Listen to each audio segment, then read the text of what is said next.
Пејачка, текстописец, хуманитарка и советник во град Скопје, Есма Раџепова Теодосиевска, почина во саботата по кратко и тешко боледување на 73 годишна возраст.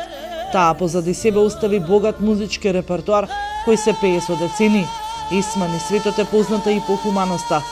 Есма никогаш не роди своји деца, но затоа посвои 47 сина и една керка. Струмичани, шокирани од смртта на кралицата на ромската музика. Таа беше најдобрата пејачка и прочувана насекаде. Дај Боже, другите да се живи и здрави. Бог да ја прости. Не знае. Баш ми е жал. Голема певачка, голем хуманитарен човек, многу хуман. Жал ми е, знам дека беше болна, прочитах на Фейсбук. Жал ми е, стварно ми е многу жал. Неки Бог прости моје сочувство, ништо друго. Не знаев и Бог ми сега да. Жал ми е, Бог да ја прости. Есма беше добра пејачка. Сега сакаме сите сега знаеме, се изненадиме кога слушнаме. Бог да ја прости, што да прави.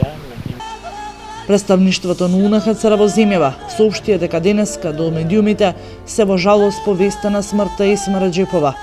Во жалост сме поради веста за починувањето на Есма Раџепова, жената со славенски глас, пријателка на бегалците и УНХЦР, која го помина животот борејќи се против предрасудите, им давајќи поддршка на најранливите луѓе во општеството.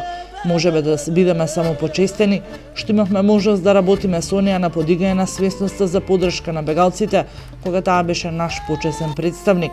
Длабоко ќе ни остасуваат незиниот единствен дух и великодушност и се надеваме дека незиното наследство, кое е еднакво содржано во незиниот неверојатен талент и во незините великодушни дела и хуманост, ќе продолжи да инспирира уште многу генерации, се вели во соопштението на УНХЦР до медиумите.